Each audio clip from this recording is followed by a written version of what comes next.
Ar kada nors jautėte norą kurti?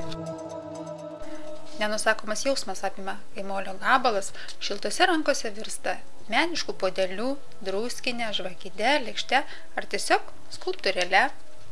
Keramikė rasa suteikia galimybę prisiliesti prie molio žaliavos, minkyti jį ir patirti neįtikėtiną terapiją, savo rankomis sukurti meno kūrinį.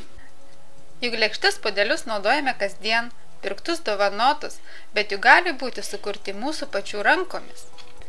Turėsime ypatingus indus, kokių niekas neturi, su dalele savęs. Juk nulipdyti keramikinį dirbinį paprasta ir smagu. Netikite? Užsukite į Rasos keramikos dirbtuves ir kartu sukursime mažą stebuklą. Patikėkite, jūs esate tikri kūrėjai.